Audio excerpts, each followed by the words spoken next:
Et Dieu va également commencer à te faire grandir dans différents niveaux spirituels. On va dire que tu dois toujours être bouillant pour Dieu, parce que il y a une chose que le diable attendra toujours, c'est que tu te refroidisses. Dans cette alliance avec Dieu, de toujours rechercher sa présence, rappeler le sacrifice de Jésus à la croix, parce qu'il n'est pas mort pour rien. Pour tout peuple, pour toute personne, de tout âge, de toute nation, de toute tribu. Allumer un feu dans ta vie où tu cherches la présence de Dieu. Les multitudes ne pourront te traverser, mais la présence de Dieu va faire de toi l'homme, la femme le plus heureux de la terre. Est-ce que nous sommes dans la joie? Amen. Alors accompagne-moi quand je prêche avec des amens, des acclamations pour notre roi. Amen. Amen. Nous croyons que Dieu est en train de faire quelque chose de glorieux et nous voyons jour après jour combien le Dieu de grâce continue à se révéler et continue à se manifester. Amen.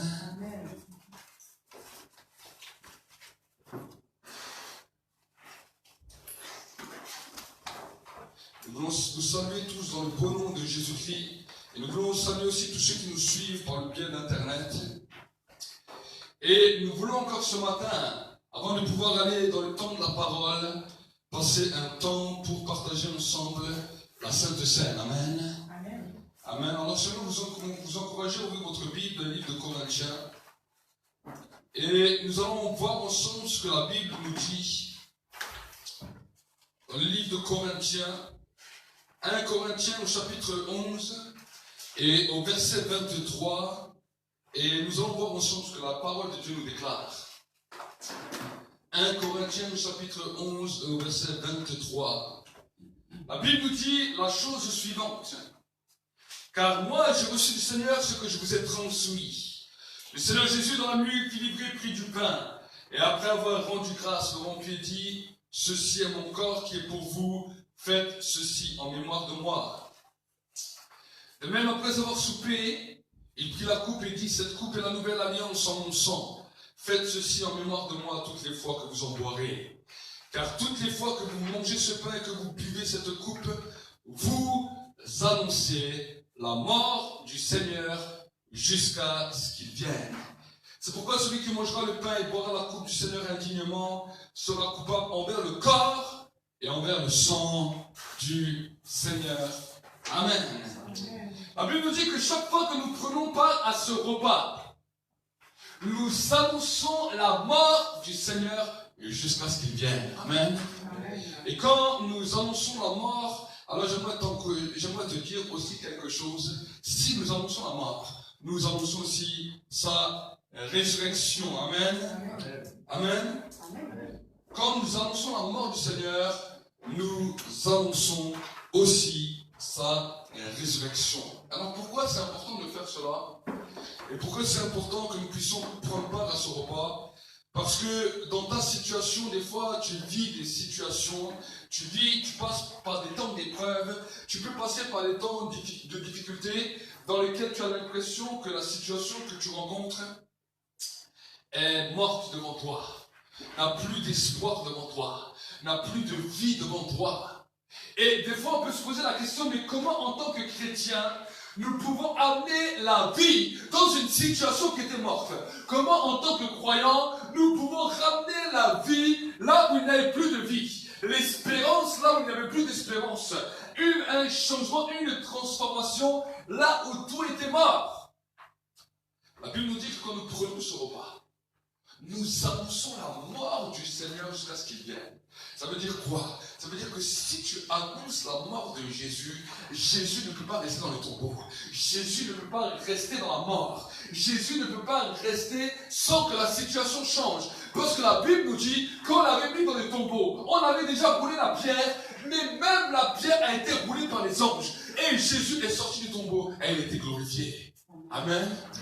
Ta situation, aussi désespérante qu'elle soit, même si les gens de l'occultisme ont mis une pierre sur toi pour ne plus que tu sortes, ils ont déclaré que c'était fini. Vous savez, quand on met la pierre sur le tombeau, quand on scelle la pierre, pour les hommes, c'est le symbole de la fin. On nous dit que ça y est, c'est plus jamais tu ne sortiras de là. On scelle bien avec une pierre pour qu'on est vraiment sûr que tu n'arrives plus à remonter. Mais la Bible nous dit que les anges sont venus et ils ont roulé la pierre. Amen. Ils sont venus, ils ont roulé la pierre. Et j'aimerais t'annoncer que dans ta situation où on a mis une pierre dessus, dans ta situation où elle était morte et désespérée, à travers ce temps de la Sainte Seine, Dieu envoie des anges pour te rouler la pierre et pour que la vie commence à sortir de là où il y avait la mort. Amen. Amen. Amen. J'aimerais t'annoncer, il faut que tu comprennes ces choses. Amen. Il faut que tu entendes et que tu comprennes ces choses pour comprendre qu'en Jésus, nous avons la vie. Dans le symbole de la Sainte Seine, nous avons la vie. Et que même s'il y avait une pierre sur toi, que même si tu ne savais pas où aller, la vie peut commencer à jaillir de toute situation qui était morte. Amen. Amen. Et cela doit t'encourager. Amen. Tu dois le saisir par la foi. Tu dois le comprendre par la foi. Parce que vous savez, les apôtres et les disciples n'ont pas compris cela.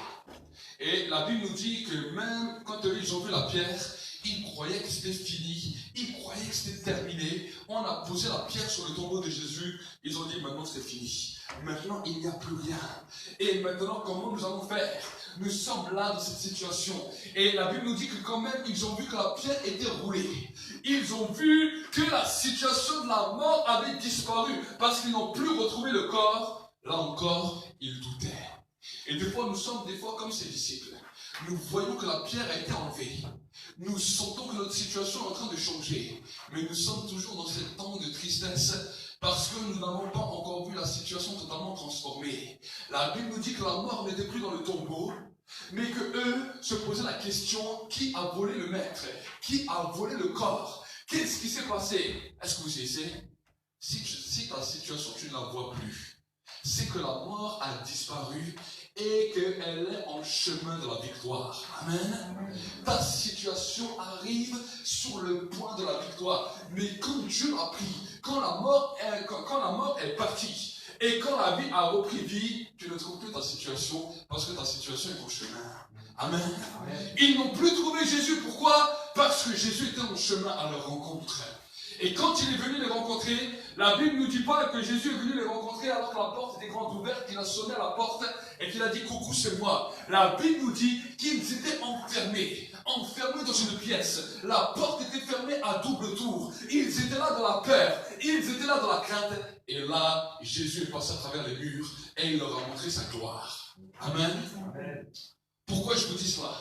Parce que dans ta situation de la vie, là où tu avais vu une situation morte dans ta vie, tu t'es retrouvé comme les disciples, dans une pièce enfermée, où c'est comme la peur était là, où tu t'es recorqué sur toi-même, où tu es resté là seul.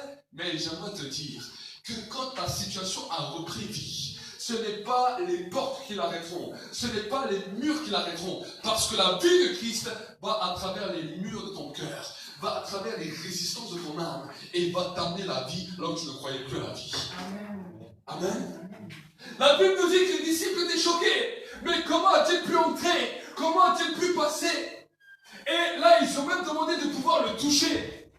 Et ils ont vu que quand ils le touchaient, il n'était pas un fantôme, il n'était pas un esprit, il était bien vivant parce que son corps, on pouvait le toucher. Et j'aimerais te dire que ta situation n'est pas simplement un rêve, n'est pas simplement une vision, n'est pas simplement quelque chose que tu ne peux pas toucher, mais c'est quelque chose que tu pourras toucher, c'est quelque chose qui est palpable, c'est quelque chose où tu vas voir la gloire de Dieu resplendir. Amen. Amen. Il faut que tu sois vraiment convaincu. Vous savez, les disciples n'étaient pas tous convaincus. Même Thomas n'était pas convaincu. Il a dit, si je ne mets pas mon doigt dans le trou de ses mains, si je ne mets pas mon doigt dans son côté, je ne croirai pas. Et des fois, nous sommes comme lui. Nous disons, non, tant que je n'ai pas vu toute ma situation totalement changée, je ne croirai pas. Est-ce que vous savez? La Bible nous dit, Jésus a dit à Thomas, heureux celui qui a cru sans avoir vu. Amen. Amen. C'est ça le but même de la foi.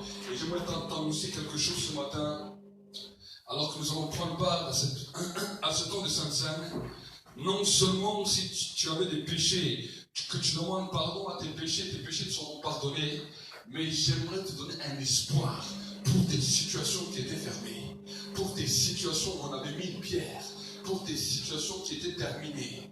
C'est le temps de l'espérance, c'est le temps de la résurrection. résurrection. C'est le temps de la gloire et c'est le temps où Dieu va commencer à se manifester. Amen. Amen. Nous allons prier ensemble pendant ce temps de Sainte Seine. Et j'aimerais vraiment vous encourager à dire adieu à la tristesse, à dire adieu au deuil, à dire adieu à ce qui t'a arrêté. Ne regarde plus les choses du passé. Le Saint-Esprit nous a parlé déjà la semaine dernière. Il a dit dans ces 4 mois, quelque chose d'explosif est en train d'arriver. Les rois qui sont ligués contre toi vont tomber les uns derrière les autres. La gloire de Dieu va commencer à resplendir. Et d'hommes qui étaient ligués contre ta vie, tu ne le verras plus. Mais maintenant, c'est un temps où nous passons un temps dans la Sainte Seine, un temps où nous annonçons la mort et la résurrection du Seigneur, un temps où nous déclarons que non seulement il est mort, mais la Bible nous dit qu'il était ressuscité. Ta situation était peut-être morte, tes problèmes étaient morts, sans solution. Mais j'aimerais t'annoncer que si tu enterres cela avec Jésus dans les tombeaux, tout ce qui était avec Jésus ressuscitait. Amen. C'est un temps de gloire. Un temps de gloire. Seigneur, mon Dieu, mon roi, nous voulons te remercier pour ces temps, pour ces instants. Et nous voulons te remercier pour ces temps de Sainte Seine. Nous te demandons encore le pardon, Seigneur, de nos fautes, les transgressions de nos péchés. Là où, Seigneur, nous avions encore des faiblesses et nous ne savions comment faire. Et nous te demandons encore ce matin, viens nous pardonner. Viens nous ressusciter avec toi. Viens ressusciter la vie dans nos vies. Viens ressusciter la vie dans notre esprit. Et que par cet acte de Sainte Seine, tout reprenne vie. Tout ce que nous touchons reprenne vie. Tout ce que nous touchons reprenne vie. Tout ce que nous faisons ou entreprendrons reprendra vie. Je vais annoncer, Seigneur, en tant que ton serviteur dans ce temps, dans ce lieu, en tant que sacrificateur de ce lieu, en tant que prêtre de ce lieu, je vais annoncer ce temps. Je vais annoncer cette saison dans le monde visible et invisible. Et nous voulons réellement te remercier, l'exalter. Nous voulons te remercier et t'honorer, Seigneur, parce que tu es digne de louange, de gloire. Et pendant le temps que tu restes là comme ça dans la prière, mon frère Manassé va passer et va juste simplement donner la Sainte Seine aux uns et aux autres. Que tu restes dans cette atmosphère, que tu restes dans cette attitude.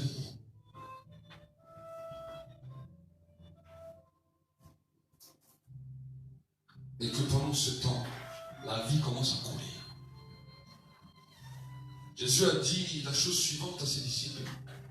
Celui qui ne mange ma chair et qui ne boit mon sang ne peut être mon disciple. Ne peut être mon disciple. Alors ce matin, nous voulons prendre part à sa chair. Nous voulons prendre ensemble ce breuvage qui est son sang. Et nous voulons entrer dans une nouvelle saison. Entrer dans un nouveau temps. Entrer dans un nouveau temps ce matin pour que ta vie commence à ressusciter. Pour que la victoire de la résurrection commence à couler. Que la victoire de la résurrection, que le sang de Jésus vienne maintenant nous laver. Que les anges en faveur de la purification viennent laver nos robes qui étaient noires, viennent laver nos robes qui étaient sales, viennent laver nos vies qui étaient embourbées dans la boue du péché. Et que maintenant un temps nouveau, une saison nouvelle s'élève maintenant. Qu'un temps nouveau et une saison nouvelle s'élève maintenant. Je le déclare dans le nom de Jésus. Je le déclare dans le nom de Jésus. Recevez maintenant dans le nom de Jésus. Commence à voir ta situation d'une autre manière. Que ta vision maintenant soit changée. Que ton esprit maintenant soit ouvert. Et que maintenant un temps de rafraîchissement vienne de la part du Seigneur. La Bible nous parle d'un temps de rafraîchissement de la part du Seigneur. La Bible nous parle d'un temps de rafraîchissement de la part du Seigneur. La Bible nous parle d'un temps de rafraîchissement de la part du Seigneur. Dans le nom de Jésus-Christ. Dans le nom de Jésus-Christ. Merci Seigneur pour ta grâce. Merci Seigneur pour ton amour. Et merci Seigneur pour ta fidélité. Nous te rendons toute la gloire dans le nom de Jésus-Christ. Amen. Acclamons pour le Seigneur. Acclamons pour le temps de la gloire de notre Dieu. Amen. Avant de pouvoir aller plus loin, j'aimerais juste donner quelques informations. Donc le 20 septembre, pour ceux que ça intéresse, nous avons une veillée de prière, pas ici, mais chez l'évangéliste Alpha à Colmar. Nous aurons une grande veillée de prière à partir de 22h le soir jusqu'au matin, jusqu'à l'aube. Et il y aura aussi présent le prophète Samuel Ponzou de Paris, qui vraiment est un homme d'onction, un homme de puissance, un homme d'autorité que Dieu vraiment utilise beaucoup et que je connais personnellement aussi. Et vraiment, il sera aussi avec nous pendant cette soirée. Et le but de cette soirée, le titre de cette soirée, c'est pour la délivrance sur les familles. Amen. Donc vraiment, si vous voulez venir, si vous avez le temps, si vous pouvez venir, vraiment, on fera peut-être du covoiturage et on se donnera rendez-vous vers chez moi et ensuite nous partirons tous ensemble pour aller là-bas. Ils ont exprès loué une salle pour l'occasion et nous croyons que vraiment Dieu va faire quelque chose de glorieux. Vous aussi qui êtes derrière vos écrans, peut-être qui nous suivez, qui aimeraient participer à ce programme, ce sera le vendredi 20 septembre. Vous allez sur ma page Facebook, vous allez voir, il y a toutes les informations et ce sera encore un temps béni. Un temps où Dieu va encore se glorifier. Amen. Et le dimanche 22 septembre, nous n'aurons pas culte ici parce qu'il y aura le marché aux puces dans tout le village. Et souvent on s'est fait avoir et c'était très difficile pour accéder à l'église vu qu'on est en plein milieu du village. Donc nous n'aurons pas culte le 22 septembre ici. Amen. Mais ensuite nous continuerons. Nous continuons le mardi après, nous continuerons dans le niveau des cultes, mais le 22 septembre, il n'y aura pas de culte. Amen. Amen. Merci Seigneur, nous acclamons pour ça. Amen. Acclamez le Seigneur pour ça. Dieu est bon. Amen.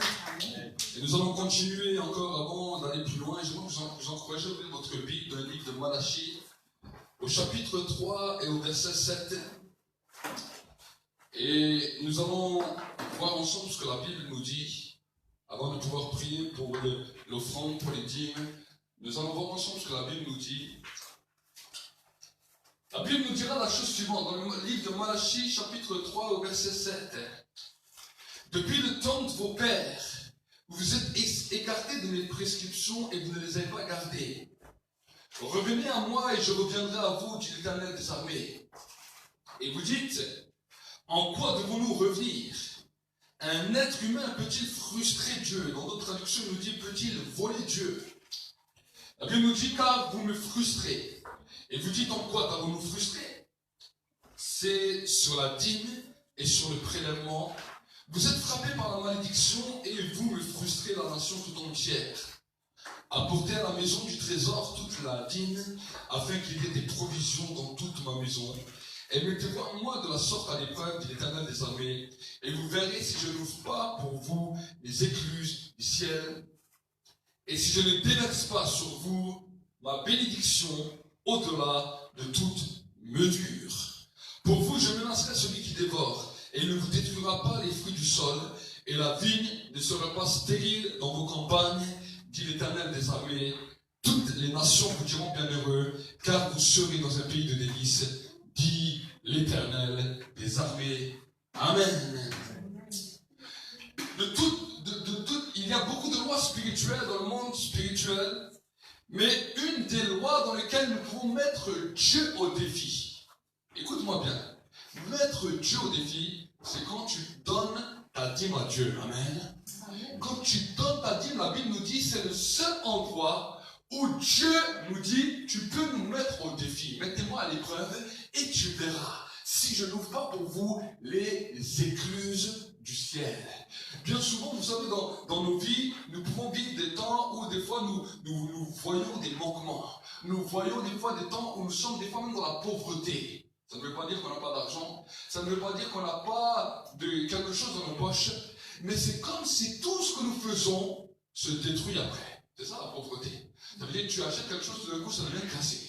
Tu fais ceci, tu fais cela, tout d'un coup, tu perds tout ce que tu fais. Tu perds tout ce que tu entreprends. Et au bout d'un moment, tu te poses la question, mais qu'est-ce qui se passe dans ma vie? C'est ça qu'on appelle la pauvreté. C'est ça qu'on appelle la ruine. Ça vient pour te dévorer. Ça vient pour t'enlever même ce que tu pensais avoir. Et la Bible nous dit que pour pouvoir sortir de cette malédiction de la pauvreté, Dieu a mis une loi en place. Une loi qui est encore valable aujourd'hui. La Bible nous dit que quand Dieu a mis cette loi en place, il ne l'a pas mis simplement du temps de Moïse, mais déjà c'est Abraham, à cause d'Abraham, que cette loi a été donnée en place. Et la Bible nous dit que quand Abraham a donné la dîme de tout, la promesse que Dieu lui avait dit il y a des années s'est accomplie. Il est entré dans le temps de l'accomplissement de ses promesses et il a vu quelque chose qui a changé dans sa vie. Amen. Souvent, vous savez, moi-même, quand je me suis converti au début, c'était une des premières choses que le frère qui m'a amené à la conversion m'a parlé. Il m'a dit, sois fidèle dans ça et tu verras combien Dieu va te bénir. Et j'ai dit, ok, c'est écrit où? Il m'a montré où c'est écrit. J'aimerais vous dire que j'ai commencé à le mettre en pratique dès le début de ma conversion. Et j'ai commencé à voir combien Dieu a commencé à bénir, combien Dieu a commencé à multiplier, combien Dieu a commencé à ajouter, même du peu que j'avais. Amen. Et chaque fois que vous avez le cœur à donner comme ça, et que vous dites, Seigneur, je viens, pas simplement avec un cœur, vous savez, si vous venez avec un cœur qui retient dans le cœur et qui dit, ah Seigneur, je dois donner, mais je n'ai pas trop envie, alors j'aimerais te donner un conseil. Alors, si tu viens dans cette position, garde ce que tu as. Amen. Parce que Dieu veut que nous donnions, mais Dieu veut que nous le donnions avec cœur. Amen. Dieu veut que nous le donnions avec joie.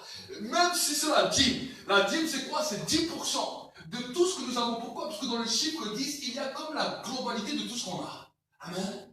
Et Dieu a permis d'utiliser cette règle pour que nous puissions lui donner quelque chose. C'est un impôt. Vous savez, dans tout royaume, il y a des impôts. Si tu viens en France, tu vas découvrir que les impôts sont bien au-delà de 10%, mais qu'on te taxe dans beaucoup d'endroits. Si tu changes de pays, tu vas voir que chaque pays a ses règles, a ses principes. J'aimerais te dire que dans le royaume du ciel, dans le royaume de Dieu, il y a aussi des principes, il y a aussi des règles. Nous sommes des citoyens du ciel, et parce que nous sommes des citoyens du ciel, nous nous conformons aux règles que Dieu a placées. Et quand nous mettons simplement en pratique ces règles, nous allons voir qu'une délégation d'anges spéciaux, écoute-moi bien, une délégation d'anges spéciaux reçoit un ordre du Père dans le ciel pour t'accompagner et t'ouvrir les chemins. Amen. Ça, c'est ce qui se passe dans le monde spirituel.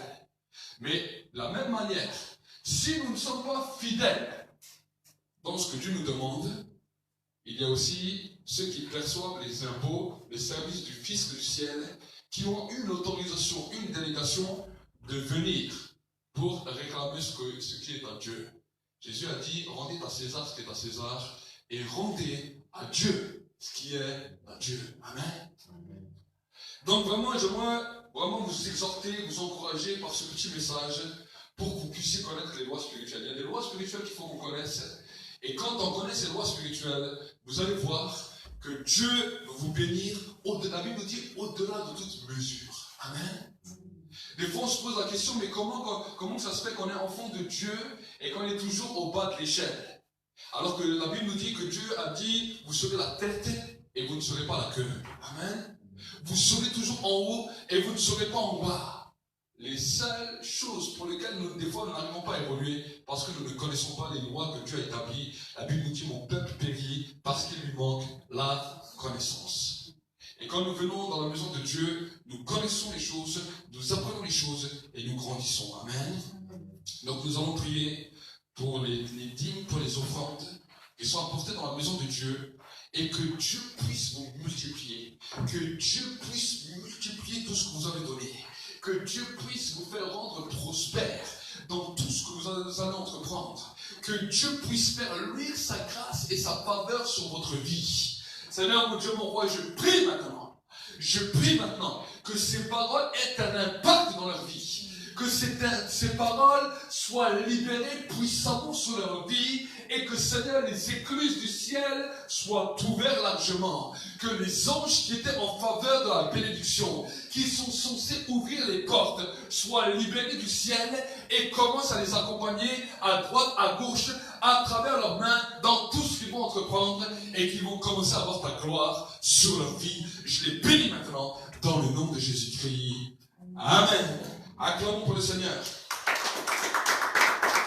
Amen. Amen. Vous savez, Dieu est bon et Dieu, dans sa grâce, agit puissamment. Il y avait une fois un couple qui était venu et ils m'ont donné, la sœur m'a donné ce témoignage, je sais quand ils étaient venus ici, ils m'ont dit, quand ils sont venus ici, ils m'ont dit, oui, c'est la première dîme que nous donnons. C'est la première fois qu'on donne la dîme. Et ils m'avaient dit qu'ils avaient eu des dettes, qu'au niveau des impôts dans le travail, ils devaient 43 000 euros. Écoute bien, 43 000 euros. Et quand ils sont venus ici, ils ont dit, voilà, on donne la dîme, on ne sait pas comment on va faire. Et j'ai prié pour eux. Et ils m'ont dit, j'ai reçu le témoignage la semaine dernière, ou il y a une semaine, ils m'ont dit, quand ils sont retournés, le fisc a tout changé. Des 43 000 euros de dette qu'ils avaient, c'est arrivé à 1 300 euros. Amen. À 1 300 euros. Donc c'est pour cela que j'aimerais vraiment t'encourager à comprendre ces règles. Des fois on peut se dire oui, mais est-ce que ces règles c'est vraiment fiable? J'ai vu des témoignages et des témoignages et des témoignages. Je sais aujourd'hui que sur le net, beaucoup de personnes sont anti ces règles, mais ce sont des règles qui viennent de la parole de Dieu. Et j'aimerais vous dire que simplement, si nous commençons à comprendre ces règles, nous allons voir comment Dieu fait les choses. Amen. Amen. Donc je vous donne quelques témoignages pour vous encourager. Amen. Amen. Amen. Dieu a la capacité de tout changer, de tout transformer. Et Dieu veut faire encore plus. Je pourrais vous parler de beaucoup de témoignages que j'ai pu vivre avec des personnes par rapport aux finances. Et cela encourage vos foi. Mais nous allons continuer le message de la parole de Dieu, sinon nous allons passer toute la journée jusqu'à demain matin. Mais nous allons continuer la parole de Dieu. Amen. Je vais juste vous donner ce témoignage qu'on me l'a donné. Et j'ai dit, je vais quand même le donner à l'église pour que vous puissiez entendre ce que Dieu fait. Amen. Amen. Dieu seul peut faire ça, de 43 000 euros, passer à 1 300 euros, il n'y a que Dieu qui peut faire ça. C'est impossible humainement. Amen. C'est impossible. Ils m'ont dit, ils avaient tout essayé, ils n'arrivaient pas. Lui, dans leur situation, c'était bloqué, mais Dieu a fait le miracle. Amen. Amen. Donc aujourd'hui, nous allons parler de quelque chose de spécial et de quelque chose d'important pour vos vies. Et vraiment, le Seigneur m'a mis à cœur de parler de cela parce que c'est quelque chose que vous devez comprendre. Et nous devons comprendre la différence entre la religiosité et la différence entre la vie de l'esprit. Amen. Amen. Et pour que nous puissions comprendre ces règles, j'aimerais vous encourager à ouvrir votre Bible dans le livre de Hébreux.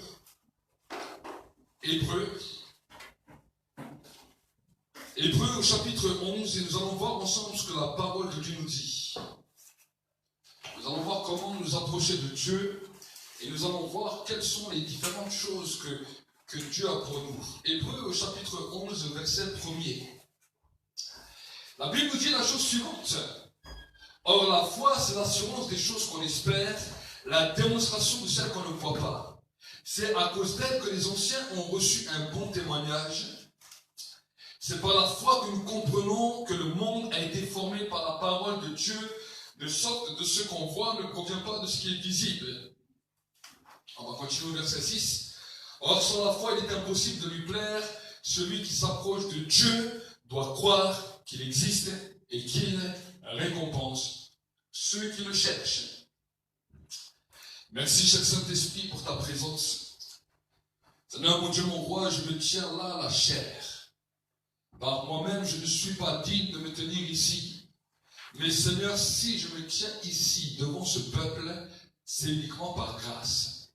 Et Seigneur, je te demande maintenant d'illuminer leurs yeux de leur cœur, d'ouvrir les yeux de leur cœur, afin qu'ils puissent non seulement entendre la parole, mais la comprendre, et que cette parole puisse produire du fruit dans leur cœur.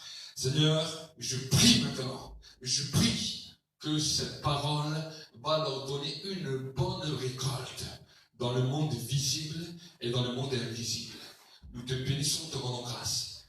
Merci d'accompagner cette parole par des signes, par des prodiges et par des miracles. Dans le nom de Jésus. Amen. Alors je vais parler du premier point d'approche. L'apôtre Paul nous dira la chose suivante. Approche-toi donc avec assurance auprès du trône de la grâce afin de pouvoir être secouru dans le moment où tu en auras besoin. Combien de fois, nous nous trouvons dans des situations où nous aimerions que Dieu vienne intervenir, des fois directement, et des fois Dieu est obligé d'intervenir par la miséricorde, mais pas par les principes qu'il a direct lui-même établis. Pourquoi? Parce que nous avons oublié et nous avons confondu qui est Dieu. Amen.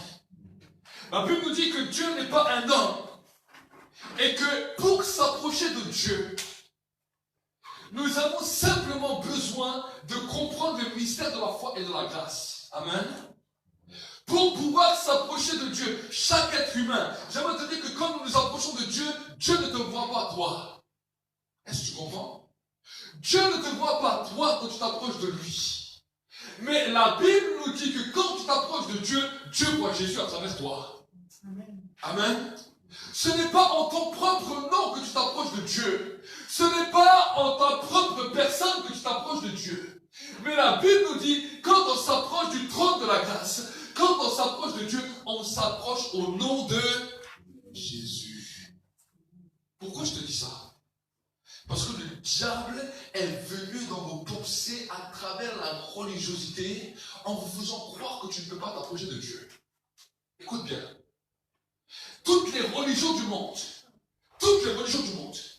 ont un seul principe, ils veulent tous s'approcher de Dieu. Ne me dites pas que dans les religions du monde, en dehors du christianisme, ils ne veulent pas s'approcher de Dieu. J'aimerais vous arrêter. Toutes les religions veulent s'approcher de Dieu. Toutes les religions du monde veulent toucher Dieu. Et pour pouvoir toucher Dieu, ils ont créé toutes sortes de rituels sans vraiment y arriver. Alors parce qu'il n'y arrive pas, bien sûr, le diable se joue de l'homme. Le diable prend l'homme comme un singe, il prend l'homme comme un pantin. Et il dit, tu veux t'approcher de Dieu, il n'y a pas de problème. Je vais me manifester avec mes anges devant vous et je vais vous faire croire que c'est Dieu. Et alors on a créé le Dieu des mers, le Dieu du ciel, le Dieu du soleil. Tout genre de dieux ont commencé à apparaître sur terre parce que l'homme a été trompé. Et si tu regardes toutes les religions à travers le monde, vous allez voir qu'ils vont faire toutes sortes de choses. Et ces puissants des ténèbres, ces puissances occultes, vont demander chaque fois plus de choses. Ils vont demander des sacrifices. Ils vont demander toujours plus de choses pour les détruire et les ruiner. Amen. Et maintenant, la Bible nous dit que Dieu s'est révélé aux enfants d'Israël. Et que, bien sûr, ce peuple peut pouvoir s'approcher de Dieu. Écoutez-moi bien.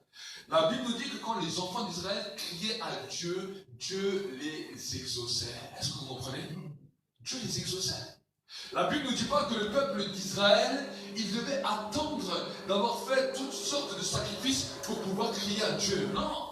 Parce que la Bible nous dit que quand le peuple d'Israël était opprimé en Israël, quand il était opprimé en Égypte, quand il était esclave, il ne pouvait ni faire de sacrifice, il ne pouvait rien faire. Mais la Bible nous dit que la voix du peuple était en train de crier à l'Éternel, était en train de clamer à Dieu, et la Bible nous dit que Dieu les a entendus. Chaque fois que le peuple était dans la difficulté, chaque fois que le peuple était dans des situations difficiles, dans des situations obscures, il n'avait pas le temps de préparer des holocaustes, il n'avait pas le temps de préparer des sacrifices, mais la Bible nous dit qu'il criait à Dieu et Dieu les entendait du ciel. Amen. Quand le malheureux crie, la Bible nous dit, l'Éternel entend et il vient le délivrer. Amen. Pourquoi je vous dis cela? Parce que j'aimerais ce matin que vous puissiez sortir de la religiosité. Souvent les gens me disent, oui mais pasteur, avec mes péchés, je ne peux pas m'approcher de Dieu. Avec ma condition de vie, je ne peux pas m'approcher de Dieu. Avec ceci, avec ça. J'aimerais te dire, ça c'est la religiosité qui t'a enseigné ça. Est-ce que vous comprenez? La religiosité t'a dit que si tu veux t'approcher de Dieu, tu dois être pur. Et les gens font tellement d'efforts pour devenir purs qu'ils n'arrivent même plus à s'approcher de Dieu. J'ai vu beaucoup de chrétiens écoutez ce que je dis, c'est grave, qu'ils font tellement de choses pour être purs, qu'ils n'arrivent plus jamais à s'approcher de Dieu. Alors mes frères vont me dire, oui, mes frères, il y a la sanctification, il y a la purification. Je vais venir après là-dessus. Amen. Pour s'approcher de Dieu, on ne dit pas que tu dois faire toutes sortes de choses pour pouvoir être connecté au ciel. La Bible nous dit que pour s'approcher de Dieu, tu dois t'approcher avec foi et croire que tu es directement connecté au trône de la grâce. Amen. Je viens tel que je suis. Oui, je ne suis pas le meilleur. Je ne suis pas celui avec toutes les qualités. Je ne suis pas celui qui est le meilleur ou le plus pur. Mais je viens devant Dieu tel que je suis parce que c'est une recommandation qu'il m'a demandé. Amen. La transformation ne doit pas venir de toi, mais doit venir de lui. Amen. Si toi-même, tu essayes de te changer avant de t'approcher de Dieu, Dieu ferme son oreille et il dit, je résiste à l'orgueilleux. Écoute bien. Écoute bien. Dans ta vie chrétienne, si tu essaies de te changer par toi-même, si tu essaies de te transformer par toi-même, si tu essaies de faire toutes les choses par toi-même pour essayer de t'approcher de Dieu, j'aimerais te dire que Dieu bouche ses oreilles et il dit, je résiste à l'orgueilleux. L'œuvre de l'esprit dans la vie d'un homme ne dépend pas de la capacité de sa chair, mais la Bible nous dit que l'œuvre de l'esprit dans la vie d'un homme appartient à Dieu par la puissance du Saint-Esprit. Est-ce que vous comprenez la différence? C'est pour cela que l'apôtre Paul est arrivé dans ces combats. Lui, c'était un homme très religieux. Lui, c'était un homme de beaucoup de principes.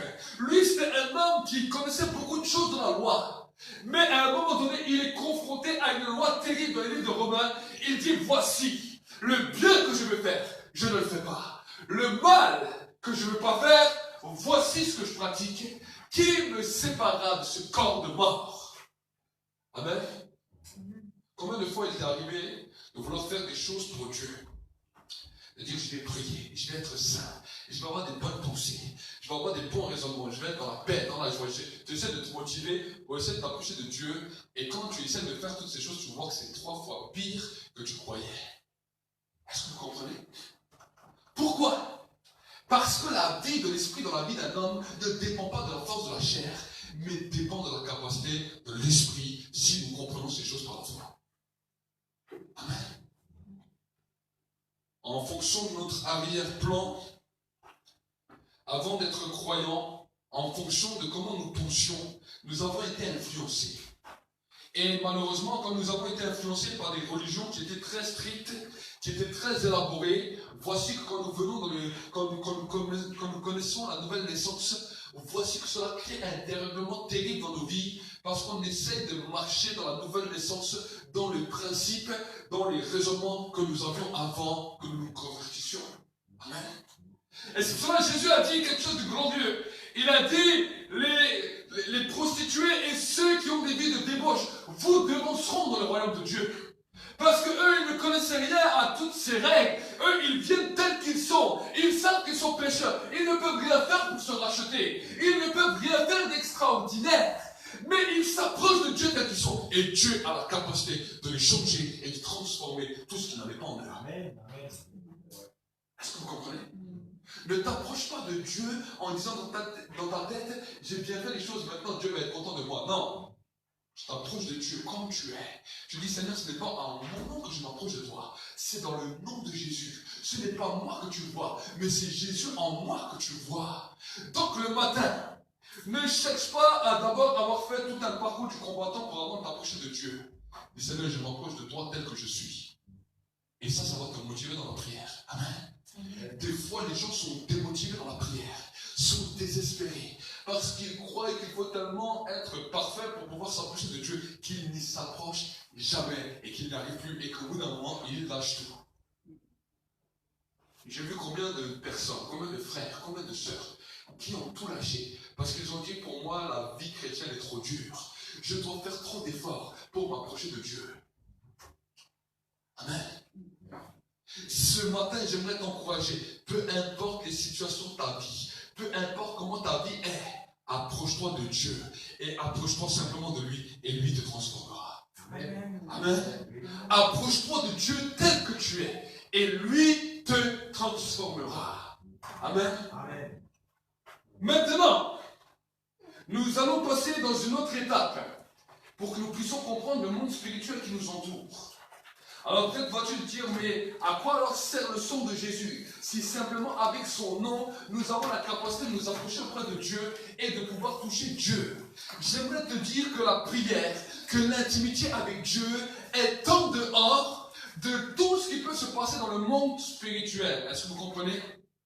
Dieu a permis à chaque personne qui a accepté Jésus comme Seigneur et Sauveur, à chaque personne qui est passée par les eaux du baptême, Dieu leur a donné une capacité de devenir enfant de Dieu. Ça veut dire qu'au-delà de tout ce qui pouvait te retenir, au-delà peut-être des malédictions familiales, au-delà des malédictions ancestrales, au-delà des malédictions de tes propres péchés, Dieu t'a donné la grâce et la faveur de pouvoir être en connexion avec lui direct à travers de la grâce et à travers du nom de Jésus. Est-ce que vous comprenez?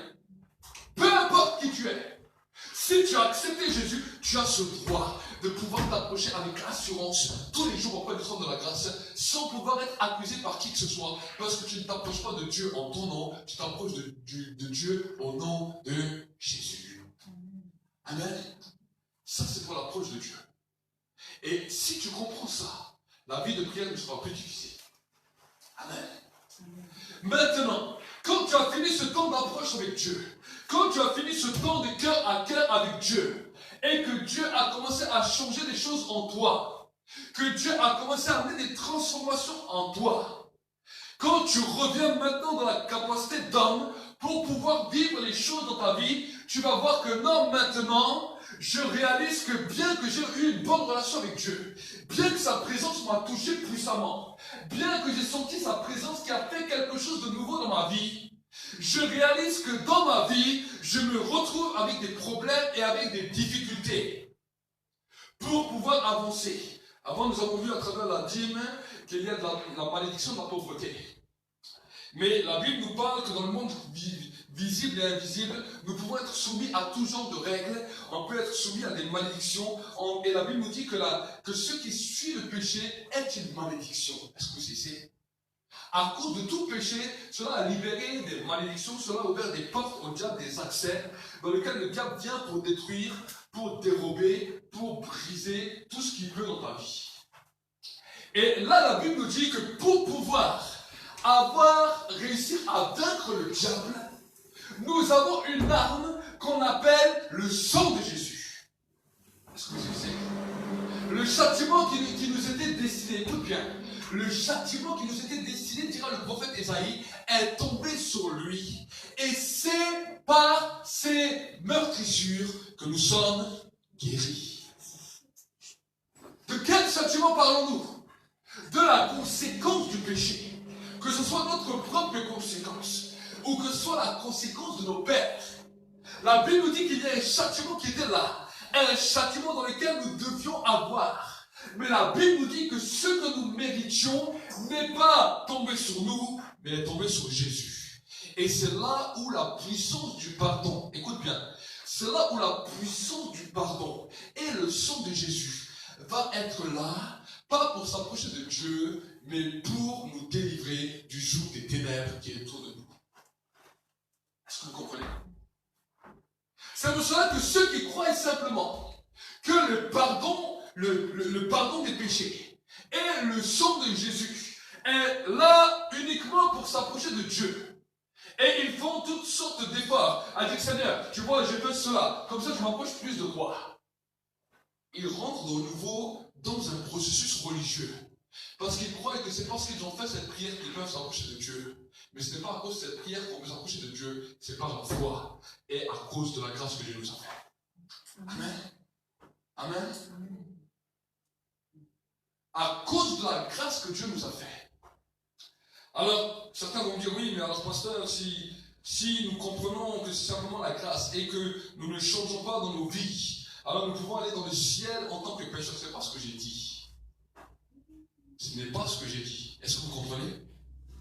J'ai dit que pour pouvoir s'approcher de Dieu, Dieu nous a donné la grâce de pouvoir s'approcher comme nous voulons, comme nous sommes de Dieu. Mais maintenant, dans cette approche, voici que maintenant, le Saint-Esprit veut commencer à nous sanctifier et à nous purifier. Et nous avons besoin d'une communion avec le Saint-Esprit pour que le Saint-Esprit puisse commencer à nous sanctifier et à changer, à régler les choses qui n'allaient pas dans nos vies. Amen. Si nous n'avons pas de communion avec le Saint-Esprit, nous allons tourner en rond, nous pouvons nous approcher de Dieu, nous pouvons être visités par Dieu, nous pouvons demander à Dieu le pardon des péchés, nous pouvons invoquer le sang de Jésus, mais nous allons faire ça toutes les semaines, parce que toutes les semaines on va se tomber dans le péché. Ça nous est arrivé, ça m'est arrivé, ça t'est arrivé. Combien de fois nous avons dit, Seigneur, je ne referai plus jamais cette erreur. Je ne referai plus jamais ce péché. Tout d'un coup, tu retournes en rond parce que tu refais les mêmes choses, tu refais les mêmes choses, tu refais les mêmes choses. La Bible nous dit, mon peuple périt parce qu'il lui manque la connaissance. Le monde spirituel n'est pas si facile que nous le croyons. Est-ce que vous comprenez? Le monde spirituel n'est pas si facile que nous le croyons. La dimension de la grâce nous permet de nous approcher de Dieu comme nous voulons. Le ciel peut être ouvert chaque fois sur nos vies. Amen. Amen. Je ne m'approche pas de Dieu en mon nom. Et au début, moi-même, je me posais la question, le diable vient souvent nous attaquer à cause de ça. Des fois, je m'approchais de Dieu et sa présence était forte. Et je me posais la question, je me dis, mais c'est là, je ne comprends pas. Je m'approche de toi, ta présence est forte et pourtant je me sens tellement mal, tellement pécheur en moi.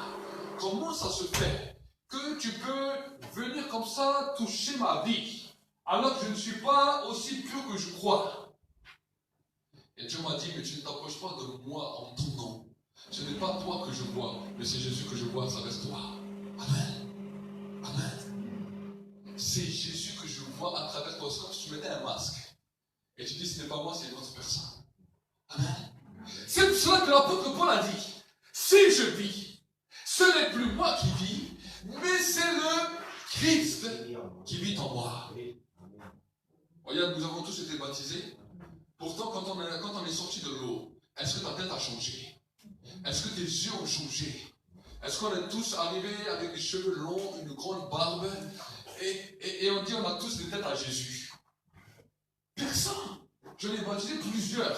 Je n'ai jamais vu que peut-être que c'était un peu mal rasé avant certains, mais je n'ai jamais vu que la barbe a poussé d'un coup, que leurs cheveux ont poussé d'un coup, et je dis, oh, Jésus est sorti de l'eau. Je n'ai vu personne comme ça. Est-ce que vous savez? Pourquoi?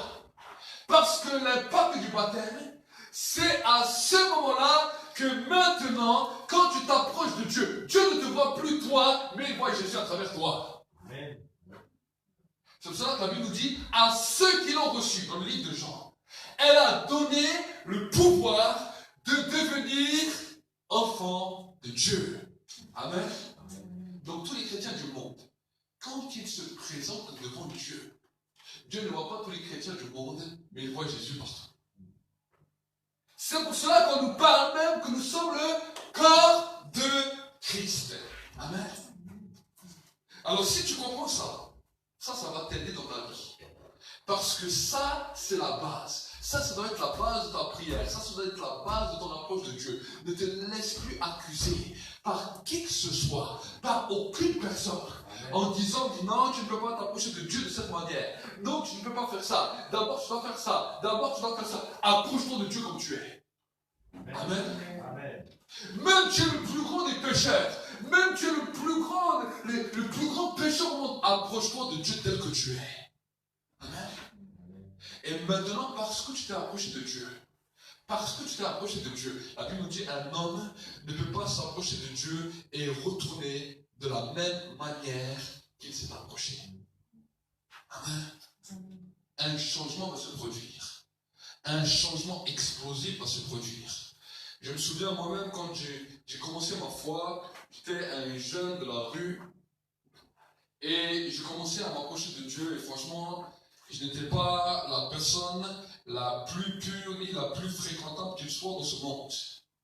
Mais une chose m'a étonné, c'est que je m'approchais de Dieu tel que j'étais. De toute façon, je ne pouvais rien faire pour racheter ma vie, je ne pouvais rien faire pour racheter mes fautes. Mes fautes étaient tellement grandes que c'était impossible de pouvoir me racheter. Impossible de faire quoi que ce soit, même qu'en prière, pour essayer de démêler ma vie. Mais quand je me suis approché de Dieu, et quand sa gloire est descendue, j'ai vu que quand je sortais de sa présence, tout d'un coup, à un moment, mon langage changeait. Quand je sortais de sa présence, je me souviens, quand même je fumais, je suis un jour allé à l'église, je n'ai même pas demandé quelque chose de spécial, je m'approchais simplement de Dieu. Mais j'arrive à l'église, là, une parole de connaissance est donnée. Tu es venu ici dans ce lieu, tu fumes, mais l'Éternel te délivre. Je me suis dit, c'est pas possible, c'est pour moi j'ai demandé. Et il y avait tellement de monde dans la salle, j'ai dit, c'est impossible. Mais le lendemain, quand je me suis levé, j'étais totalement délivré. Je n'avais plus d'envie, je n'avais plus rien. J'ai été délivré parce que la loi de l'Esprit commençait à agir en moi. Amen. Et j'ai commencé à voir comment Dieu agissait. Et vous savez que quand nous commençons à grandir un peu avec Dieu, on a l'impression qu'on peut essayer de se racheter. Et là, j'ai commencé dans le nouveau à agir comme un religieux, à essayer de refaire les choses par moi-même, à essayer de compter sur ma propre force et de régler certaines choses dans ma vie. Et chaque fois que j'ai essayé de faire ça, ça a été un désastre, ça a été une catastrophe. Amen. Ça a été un désastre, ça a été une catastrophe. Et au bout d'un moment, je ne pouvais pas faire l'hypocrite en disant, j'essaie de faire ça et je n'y arrive pas. Alors je suis venu devant Dieu, je dis, voilà Seigneur, je suis comme ça. J'ai fait encore cette erreur. J'ai fait encore cette erreur. Et ce que je ne comprends pas, quand je fais une erreur, ta présence me visite, mais je ne comprends plus rien. Quand je ne fais pas d'erreur, et quand j'ai l'impression que ma vie a l'air clean, j'ai l'impression que tu es loin de moi. Maintenant que je fais une erreur, j'ai l'impression que ta présence est là près de moi. Est-ce que le monde spirituel ne serait pas un peu fou? J'ai vu dans la Bible, là où le péché abonde, la grâce surabonde. J'ai dit, mais explique-moi, Seigneur. Le Seigneur a commencé à m'expliquer, il m'a dit, écoute-moi bien. Pour t'approcher de moi, tu n'as pas besoin d'attendre ta vie et ton règne. Viens comme tu es. Maintenant, quand tu commences à demander le pardon et à fermer les portes, à déclarer le sang de Jésus, ce n'est pas pour moi, mais c'est pour que le monde spirituel n'a pas d'accès sur toi. Est-ce que vous comprenez la différence? Est-ce que vous comprenez la différence? C'est pour cela que dans l'église, Dieu a commencé à me dire, tu vas mettre l'accent sur la recherche première de ma présence. Amen. Tu ne vas pas mettre simplement l'accent sur un temps où les gens vont seulement dire pardon Seigneur, et qu'on a tellement demandé pardon et pardon et pardon et pardon qu'on sort de ce lieu, on ne sait même plus de quoi on a demandé pardon et on a tellement demandé pardon qu'on ne sait même plus ce qui est pardonné, ce qui n'est pas pardonné. Ça nous est arrivé à tous d'être comme ça. Toute la journée on demande pardon et on ne sait même plus. Et c'est un des frères qui est venu dans l'église qu'on a baptisé justement dimanche, qui m'avait interpellé par rapport à ça. Il me disait, tu vois, la première fois que je suis venu, au bout d'un moment, je demandais tellement pardon à Dieu, j'essayais de faire tellement de choses que jamais ma vie n'avançait et qu'au bout d'un moment, la spiritualité m'arrêtait, me bloquait. Mais il a dit, quand il est venu dans l'église la première fois et que le message de l'évangile a commencé à impacter sa vie, ce frère Patrick, il m'a dit, j'ai commencé à comprendre qu'avant je demandais que pardon à Dieu, et que ma vie spirituelle n'avançait jamais. Amen. Il a dit, mais quand j'ai commencé à comprendre les mystères, voici que sa vie spirituelle a commencé à avancer. Amen. Vous êtes des fois bloqués parce que vous demandez tellement pardon, que vous ne savez même plus pourquoi. Le pardon, c'est simplement pour que le diable n'a pas de droit sur vous. Est-ce que vous comprenez? Oui, le pardon, on le demande à Dieu. Mais on dit, Seigneur, je te demande pardon pour cette faute, mais maintenant je ferme cette porte pour que le diable n'a plus d'accès dans ma vie physique. Amen. Le diable ne peut pas avoir accès dans notre esprit. Le diable ne peut pas avoir accès dans notre esprit quand le Saint-Esprit habite dans notre esprit. Amen. Parce que dans le monde spirituel, il y a une interdiction pour lui. Si le Saint-Esprit vient, la Bible nous dit, là où est le Saint-Esprit, là il a la liberté. Par contre, dans notre âme, dans nos émotions, et dans la capacité de notre corps, dans toutes les choses que nous vivons, le diable va essayer de prendre les droits qu'il a, et c'est là où la puissance du pardon et du sang de Jésus doit intervenir pour lui fermer les portes là où il vient. Amen. Amen. Est-ce que vous comprenez? La serrure qui est sur la porte de ta maison, elle n'est pas simplement là pour faire joli. Mais la serrure qui est sur la porte de ta maison, elle pourra empêcher les voleurs d'y entrer. Est-ce que vous comprenez? La serrure qui est sur la porte de ta maison n'est pas là simplement pour que le matin tu sors et tu dis, voilà, il y a ma serrure sur ma porte de la maison, comme ça je peux aller au travail. Non! Va dire à ton patron, c'est bien, je peux venir au travail parce que ma serrure elle est sur la porte de la maison. Qu'est-ce qu'il va dire ton patron? Il va dire, mais qu'est-ce que tu me racontes? Je m'en fous de ta serrure. Ta serrure c'est pour toi, mais toi tu viens pour moi. Est-ce que vous comprenez? La Bible dit que Dieu est un grand patron. On le dit, le pardon ce n'est pas simplement pour s'approcher de Dieu, mais le pardon c'est pour que le diable n'a plus de droit et d'impact sur ta vie, parce que la Bible nous dit que nous nous approchons de Dieu à travers la foi et par le moyen de la grâce. Amen. Donc je voulais vraiment revenir sur cela avec vous pour que vous ne puissiez pas agir d'une manière religieuse dans vos vies spirituelles, mais pour que vraiment vous puissiez être encouragés. Vous savez, à force de voir des personnes en entretien, j'ai entendu beaucoup de choses, et un des premiers problèmes que j'ai pu constater à travers l'Église, c'est les gens qui doivent s'approcher de Dieu. Les gens ont tous la motivation, les gens aiment tous Dieu. On ne peut pas dire oui, cette personne aime Dieu, cette personne n'aime pas Dieu. S'il vient à l'église, s'il vient dans la maison de Dieu, s'il fait l'effort pour venir, c'est qu'il a une recherche de Dieu.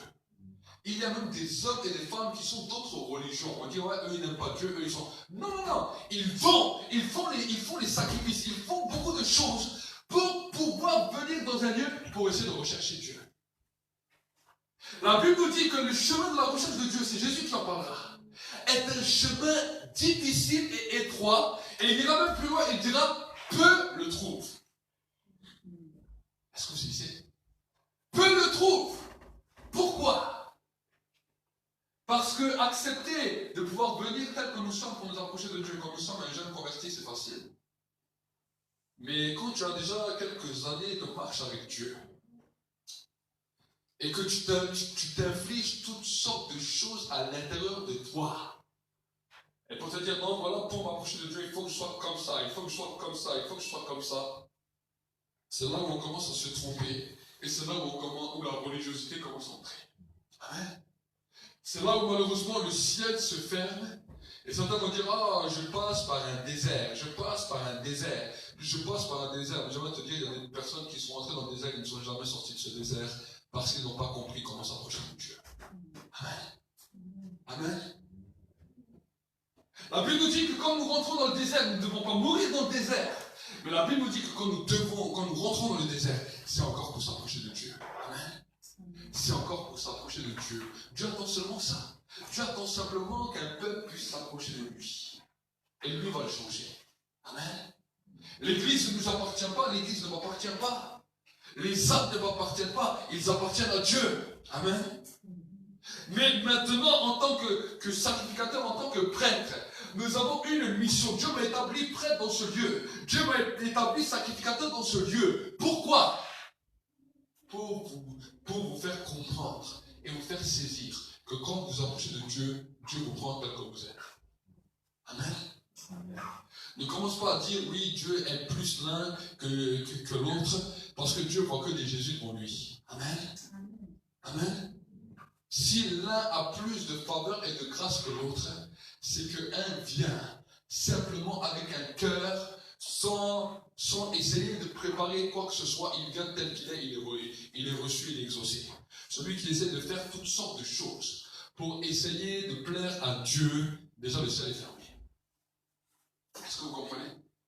Pourquoi je vous dis cela? Parce qu'on ne peut pas acheter l'accès à Dieu. Amen. L'accès à Dieu, on ne peut pas l'acheter ni par les œuvres, ni par les actes, puisque la Bible nous dit que tous sont pécheurs et sont privés de ma gloire. Amen.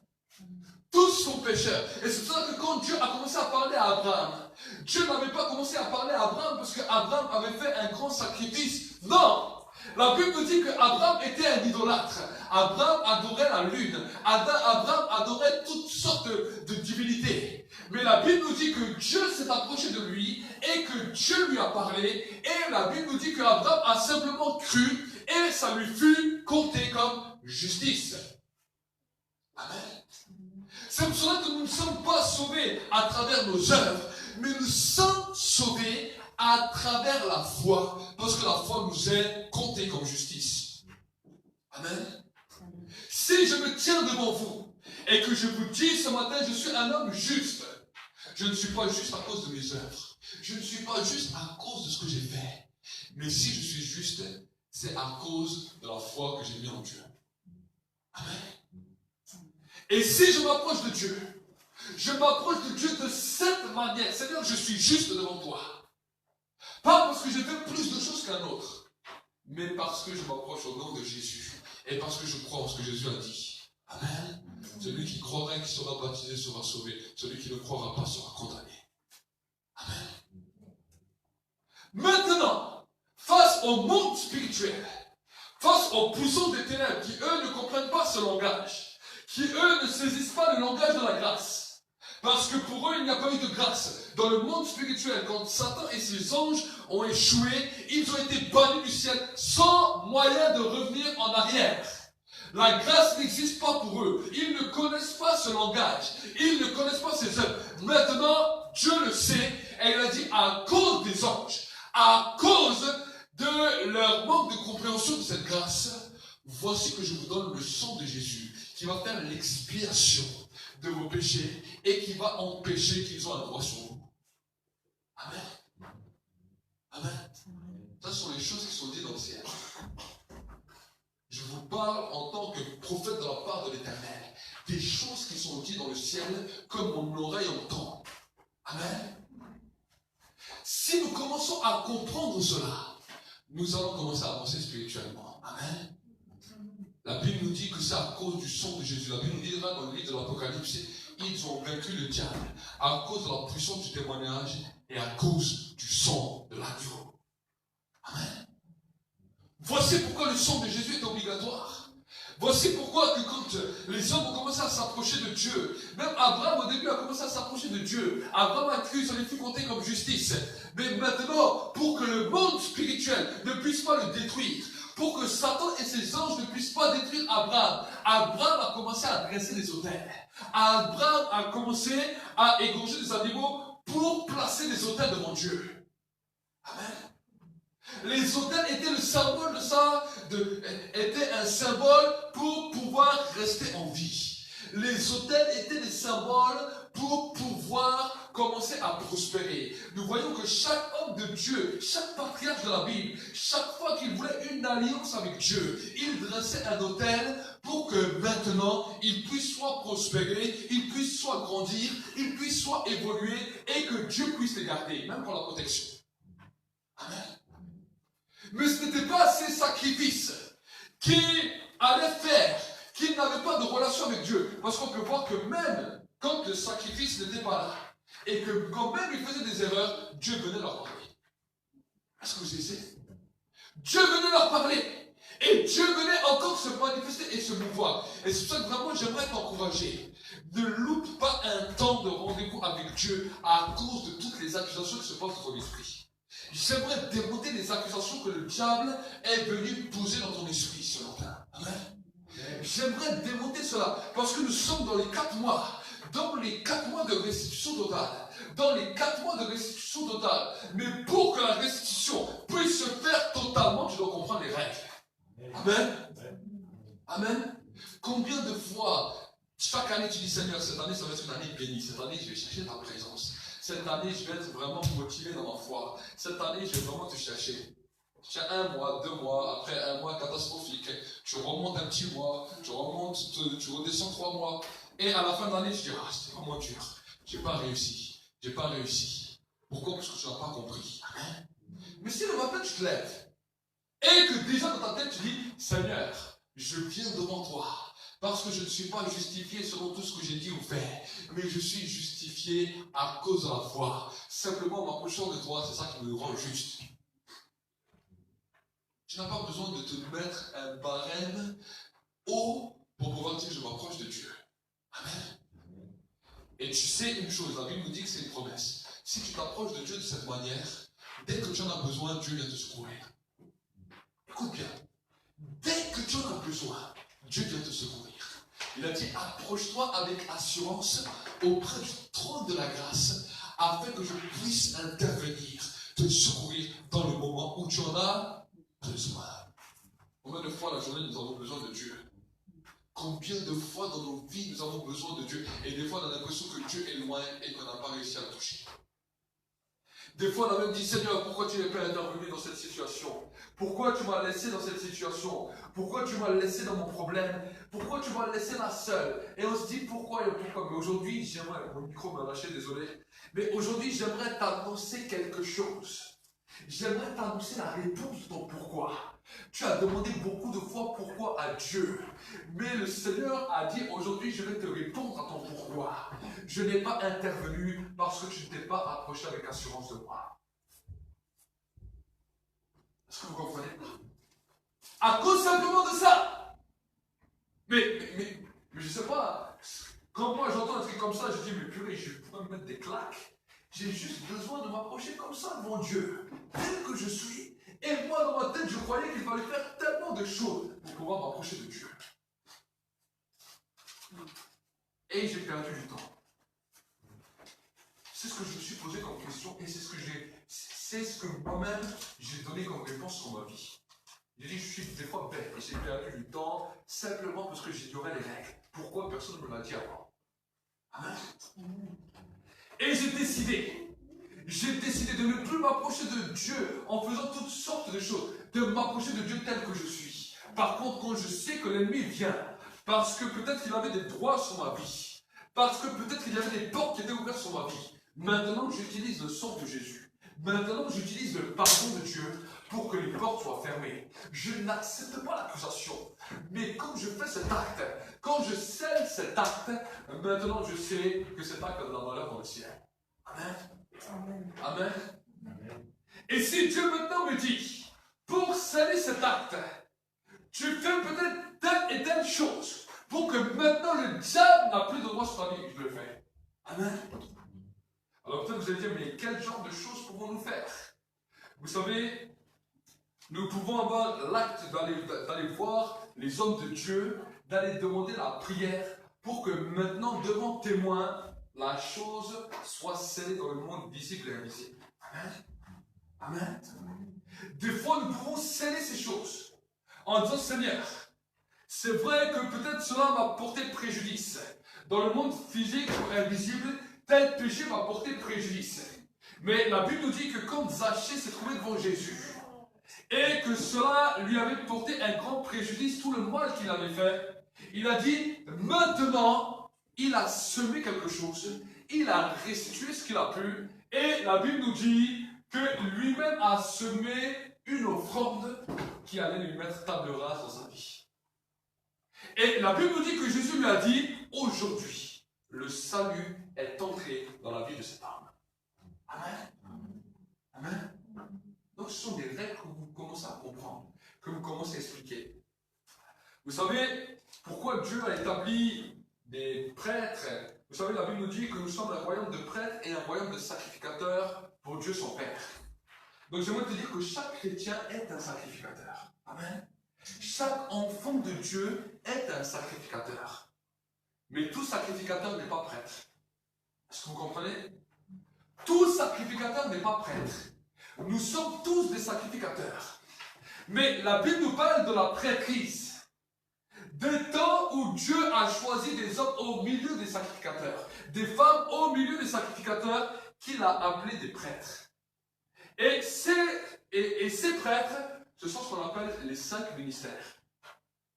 Ce qu'on appelle l'apôtre, le prophète, l'évangéliste, le pasteur, le docteur. Amen. Et de ces 5 ministères, il y en a 2 qui viennent se rajouter, qu'on appelle les diacres et les anciens. Amen. Et ceux-là ont un rôle spécifique de ce qu'on appelle le rôle de la prêtrise. Certains actes, j'aimerais vraiment vous encourager, parce qu'il y a certaines choses que tous les sacrificateurs ne pouvons faire, mais il y a certaines choses que seuls ceux et celles qui ont été mis à part pour le sacrifice du prêtre ont le droit de faire. Est-ce que vous comprenez? C'est pour cela que quand on parle de baptême, quand on parle de mariage, quand on parle d'enterrement, quand il y a des cérémonies sacrées, ce n'est pas tout le monde qui peut faire tout ce qu'ils veulent sous prétexte qu'il est enfant de Dieu. Est-ce que vous comprenez? Chaque enfant de Dieu a la capacité de pouvoir témoigner. Chaque enfant de Dieu a la capacité de prier pour les malades. Chaque enfant de Dieu a la capacité de chasser les démons. Mais tout enfant de Dieu ne peut pas faire tous les rituels qui doivent être faits dans la vie de l'enfant de Dieu. Amen. Ce qu'on appelle les baptêmes, ce qu'on appelle les présentations d'enfants, ce qu'on appelle les mariages, ce qu'on appelle les enterrements. Si nous commençons à faire tout et n'importe quoi, nous créons un dérèglement dans le monde visible et invisible, et cela peut nous causer des problèmes dans nos vies. Est-ce que vous comprenez? Pourquoi je dis cela? Parce que nous arrivons dans des temps où maintenant, même des fois sur Internet, tout le monde fait tout. Tout le monde fait tout. Et le problème, c'est que ça crée un déséquilibre parce qu'on n'a plus ni de respect ni pour l'église locale, ni pour les ministères que Dieu établit. Et les gens sont ballottés à droite et à gauche en pensant qu'il n'y a plus d'église locale, en pensant que tout le monde peut faire tout et n'importe quoi, en pensant qu'ils peuvent exercer tout comme ils veulent. Ça crée un déséquilibre dans le monde visible et invisible. C'est Dieu lui-même qui a instauré l'église locale. La Bible nous dit même que Jésus, il aurait pu se faire baptiser par tout le monde. N'importe qui aurait pu baptiser Jésus. Mais pourtant, Jésus est allé vers un prêtre qui était établi, qu'on appelait Jean le Baptiste. Quand Jésus était né, il aurait pu être présenté par tout le monde. Mais la Bible nous dit qu'il a été présenté au temple par ceux qui étaient là pour présenter les enfants. Amen. Quand Jésus a commencé le ministère, la Bible nous dit qu'il avait des disciples autour de lui. À un moment donné, il avait 120 disciples. Mais de ces 120 disciples, il en avait 12 qu'il avait appelés apôtres. Et la Bible nous dit que ce sont ces apôtres-là même qui baptisaient les gens et qui faisaient les choses sacrées. Tous les 120, il les envoyait pour chasser les démons, pour prier pour les malades, pour annoncer la bonne nouvelle et que les gens se convertissent. Mais la Bible nous dit que ce sont simplement les 12 qui manifestaient les services sacrés qui étaient donnés. Amen. Et si nous commençons à comprendre cela, nous allons non seulement respecter ce que Dieu a mis en place, mais nous allons aussi nous-mêmes comprendre que nous avons besoin d'une église locale pour que ce soit notre couverture spirituelle et comprendre qu'il y a des choses sacrées que Dieu a mis en place. Amen. Ça sert à l'église locale. Sinon, ça ne sert à rien.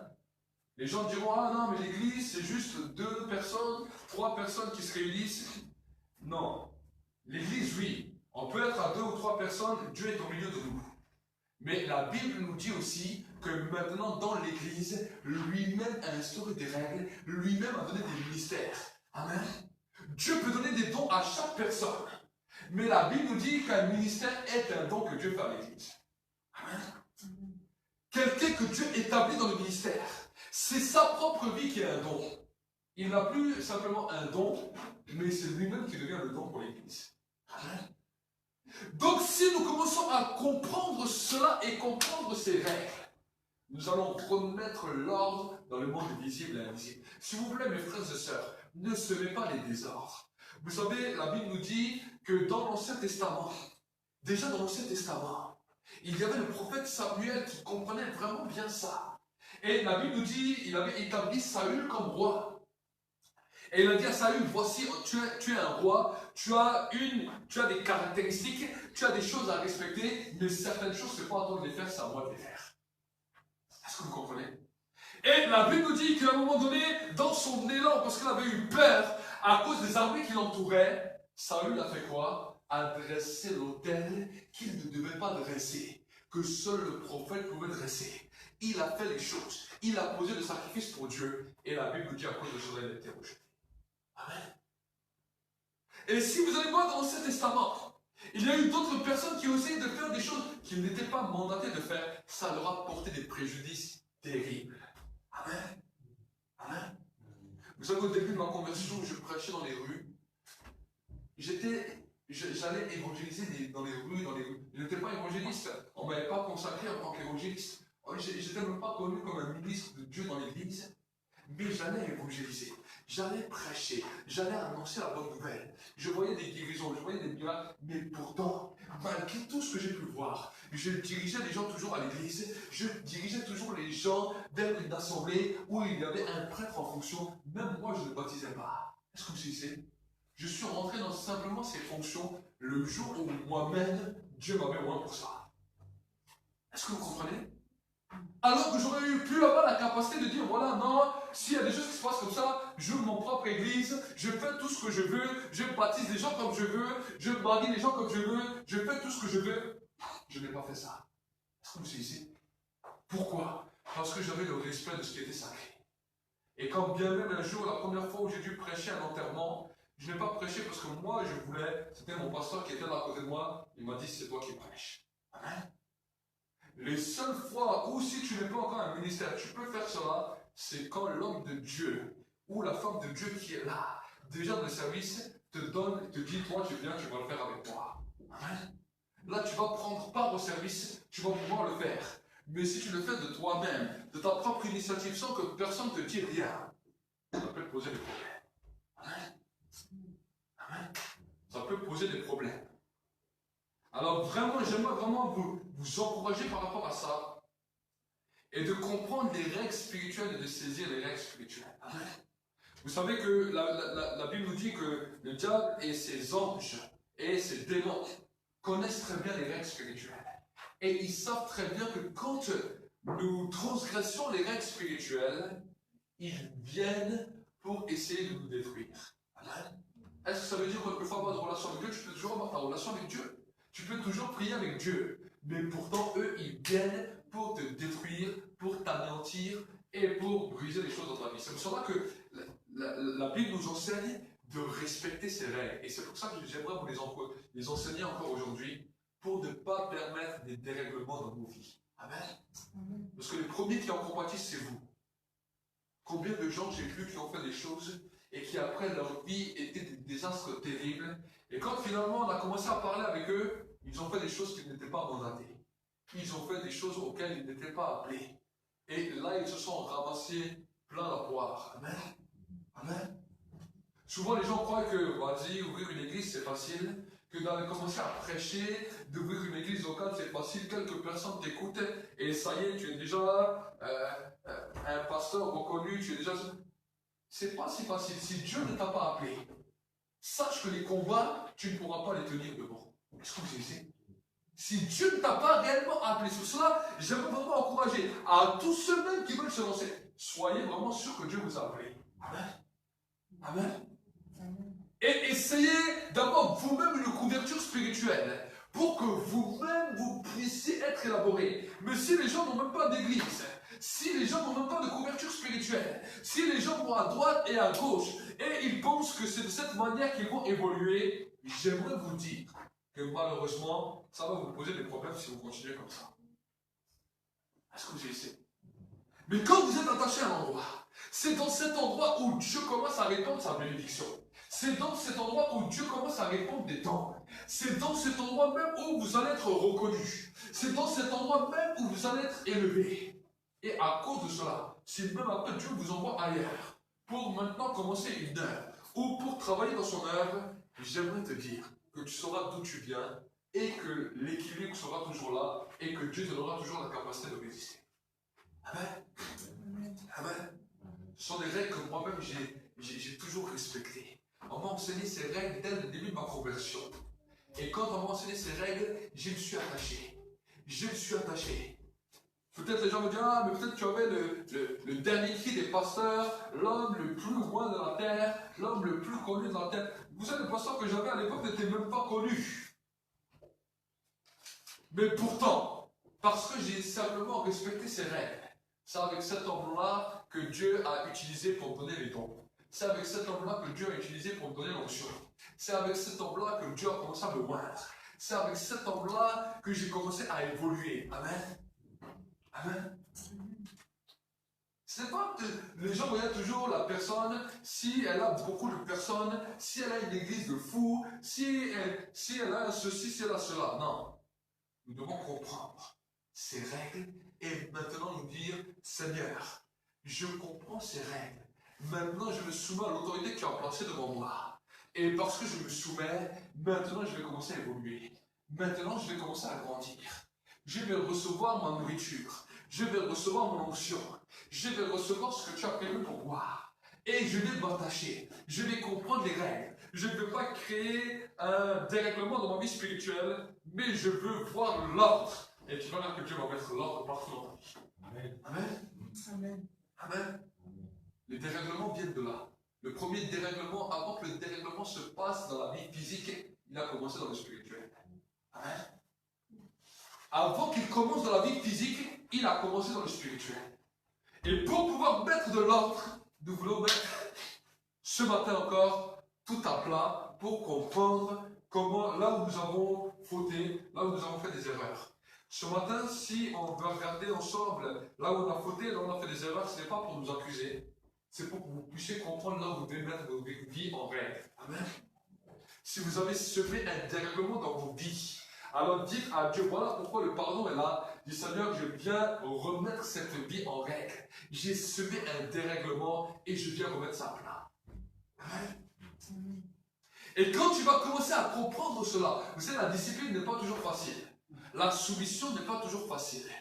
Les choses que Dieu nous demande ne sont pas toujours faciles. Se lever peut-être le dimanche matin pour venir à l'église va peut-être vous prendre de la force. Pour certains, vous n'avez peut-être pas l'habitude et vous préférez rester dans votre lit bien chaud avec toutes sortes de choses qui vont là. Et en plus, vous pouvez vous dire, ah, mais j'ai qu'à allumer l'ordinateur, je regarde sur le direct, je fais ceci, je fais cela. Mais j'aimerais te dire que prendre la décision de pouvoir même venir à l'église, de pouvoir être soumis et de pouvoir dire, Seigneur, je me fie à ces règles. Pas simplement pour que Dieu te dise, ah, c'est bien, tu as un meilleur amour de Dieu. Non, mais pour amener un niveau de conduite et remettre toutes les choses en règle dans ta vie. Amen. Amen. Tu es en train de régler ta vie comme ta montre, tu es obligé de la régler pour qu'elle puisse être à la bonne heure, au bon timing, dans toutes les choses. Je veux te dire que la vie spirituelle se règle. C'est une horloge. Amen. Ta vie spirituelle se règle. C'est une horloge. Et ton temps avec Dieu est une grâce. La Bible nous dit qu'on sort du temps et on sort de la capacité, même physique. Pourquoi? Parce qu'on entre dans un autre temps. Chaque fois que tu passes du temps avec Dieu, tu n'es plus dans le temps réel, mais la Bible nous dit que tu es dans le temps de l'éternité. Amen. Amen.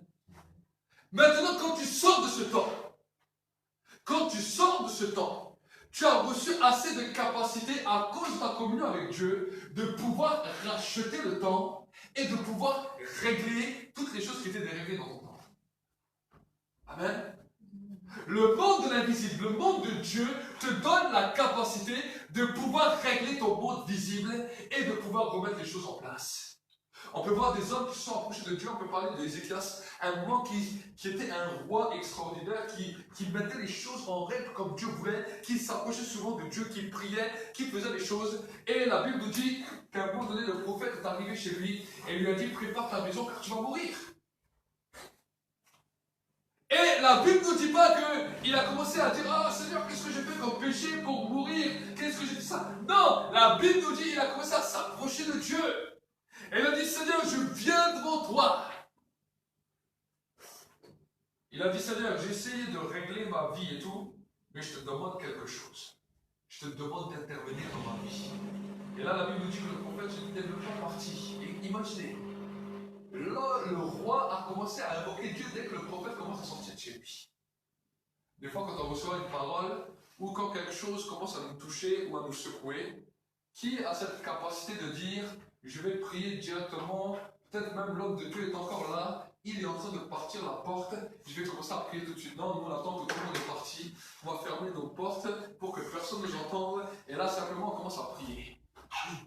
Et là on fait tout un protocole avant de pouvoir s'approcher de Dieu. On va dire, ah, Dieu il est fâché contre moi, oh Seigneur pardon.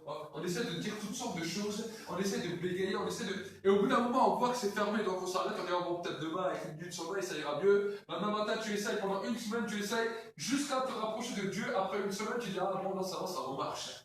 Mais ça y est, c'est déjà passé. Le prophète lui a dit, tu vas mourir. Ça allait être terrible pour lui. Il a dit, mais si je meurs ce soir, je fais quoi?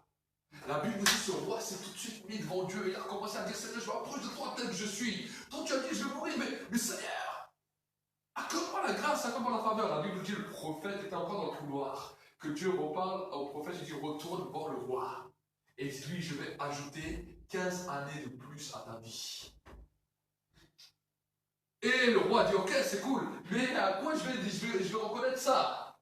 Et le prophète lui dit, alors l'ombre va-t-elle avancer ou l'ombre va-t-elle reculer? Et là, il lui a dit ce qu'il voulait voir, et il a vu ce qu'il a voulu voir, et 15 années de plus ont été rajoutées à sa vie. Amen. Amen.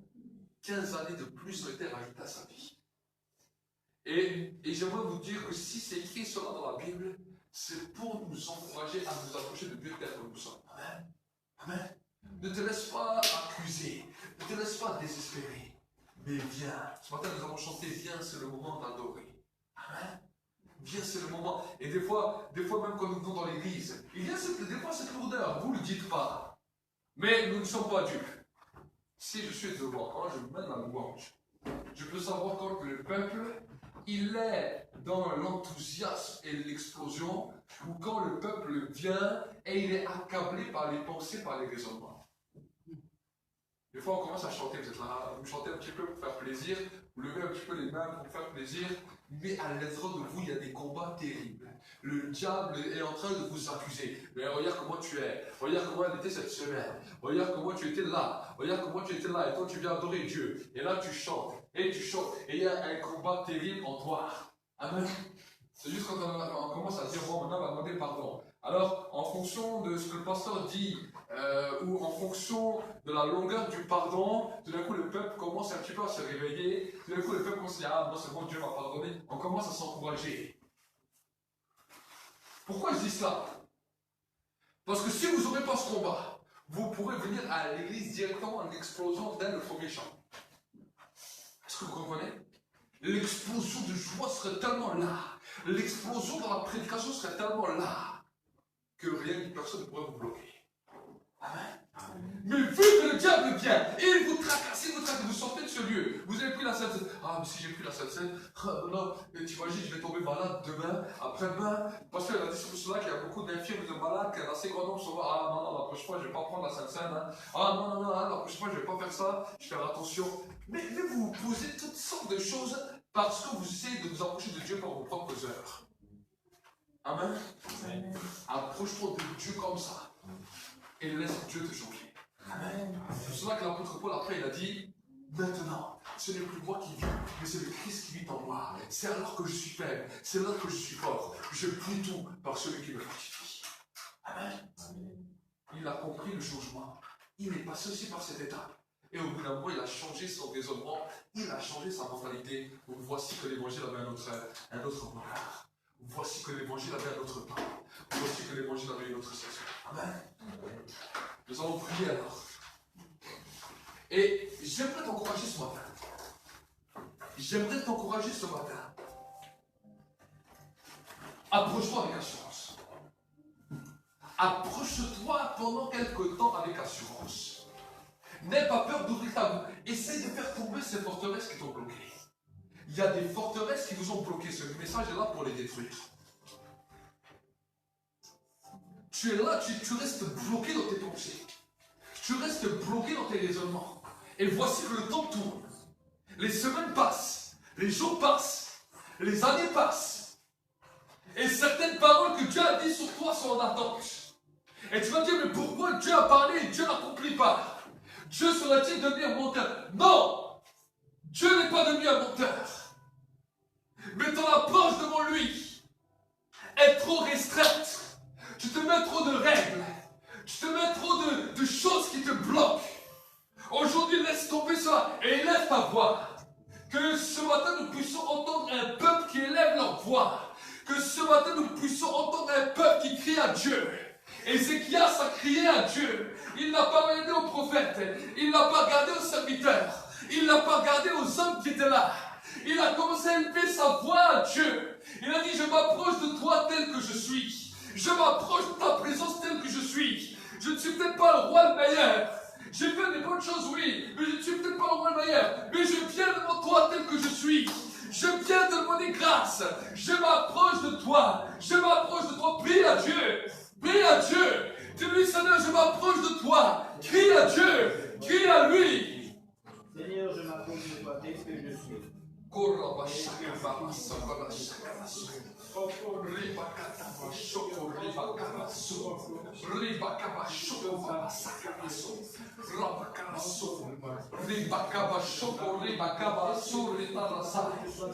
L'esprit de prière est en train de se déverser. L'esprit de grâce de prière est en train de se déverser. Vous êtes dans vos écrans. Prie à Dieu. Puis je m'approche de toi tel que je suis. C'est un nouveau temps. C'est un nouveau temps. N'attends pas simplement que je prie pour toi. Mais là maintenant, approche-toi de lui. Approche-toi de lui. Approche-toi de lui. Approche-toi de lui. Je ne suis pas meilleur que toi. Je ne suis pas plus parfait que toi. Si Dieu m'a appelé ici en tant que prêtre et sacrificateur, c'est simplement une grâce. Mais quand je m'approche de lui, je dois faire comme toi. M'approcher tel que je suis. M'approcher tel que je suis. Venir tel que je suis. Prie encore, prie encore, prie encore. Quelque chose de glorieux est en train de se passer. Quelque chose de glorieux est en train de se passer. Les chaînes sont en train de tomber.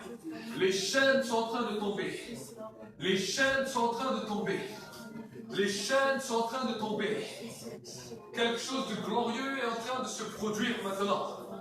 Dans le monde visible et invisible. Quelque chose de glorieux est en train de se produire maintenant. Que les chaînes religieuses sont en train d'être brisées maintenant. Ne regarde ni à droite ni à gauche, mais sois connecté. Sois connecté, c'est ça que Dieu attend de toi. C'est ça que Dieu attend de toi. C'est ça ce matin que Dieu attend de toi. Que tu sois jeune ou vieux. C'est ça que Dieu attend de toi ce matin. C'est ça que Dieu attend de toi. C'est un temps d'adoration. C'est un temps de louange. Un temps d'approche divine. Un temps de connexion divine. Un temps de scellement divin. Un temps où Dieu a créé cette prière. Dieu a créé cette prière aujourd'hui plus que toutes les autres prières. Parce que tu n'as rien fait pour être exaucé. Parce que tu n'as rien fait de spécial pour être entendu. Dieu exauce ta prière plus que toutes les autres prières maintenant. C'est le temps glorieux où le ciel est ouvert. C'est le temps de gloire où le ciel est ouvert. Les autres aussi, prie Dieu. Priez Dieu. Priez Dieu. Dieu, viens comme tu es. Dis-lui peut-être merci. Dis-lui merci de pouvoir m'approcher de toi tel que je suis. Je m'approche de ta présence tel que je suis. Il n'y a aucune condamnation pour ceux qui sont dans Jésus-Christ. Il n'y a rien qui peut m'arrêter. Il n'y a rien qui peut m'arrêter. Satan ne peut pas arrêter ta prière. Satan ne peut pas t'empêcher de t'approcher de Dieu. Il n'a pas le droit de t'empêcher de t'approcher de Dieu. Car la tête du serpent a été écrasée. La tête du serpent a été écrasée. La tête du serpent a été écrasée et a été mise sous le pied. La Bible nous dit dans le livre de la Genèse, la descendance de la femme écrasera la tête du serpent. La descendance de la femme écrasera la tête du serpent. Parce que la temps de la victoire, la saison de la victoire est là. La saison de la victoire est là. J'entends cet appel. Encore 4 mois et la gloire de la victoire va exploser. Cette église va exploser. La gloire de Dieu va la remplir. La gloire de Dieu va la remplir. Pas parce que nous sommes meilleurs que les autres, mais parce que nous savons nous approcher de Dieu. Nous savons nous approcher de Dieu. Nous savons nous approcher de Dieu. Tel que nous sommes. Avec assurance. Avec assurance. Avec assurance. Avec assurance. Prie. Prie. C'est glorieux. C'est glorieux. C'est meilleur même qu'une imposition des mains. C'est glorieux ce qui est en train de se produire. C'est un temps glorieux. C'est un temps de gloire. C'est une saison nouvelle où l'Esprit de Dieu, où l'Esprit de prière est déversé, est déversé, est déversé, est déversé, est déversé. Que les dons soient libérés maintenant. Que la capacité prophétique de vision de songe soit libérée maintenant. Une compréhension surnaturelle soit libérée maintenant. Soit libérée maintenant. Soit libérée. Recevez l'assurance et soyez maintenant réconciliés avec Dieu. Soyez réconciliés avec Dieu. Soyez réconciliés avec vous-même. Et sachez que Dieu entend votre prière. Sachez que Dieu entend votre prière. En tant que prophète de l'Éternel, je viens vous dire, Dieu entend votre prière. Dieu entend votre prière. C'est un temps de grâce. Un temps de grâce, un temps de grâce. La prière ne sera plus quelque chose de difficile pour toi. La prière ne sera plus quelque chose de compliqué pour toi. La prière ne sera plus un obstacle pour toi. Mais la prière sera un temps de grâce. La prière sera un temps de grâce.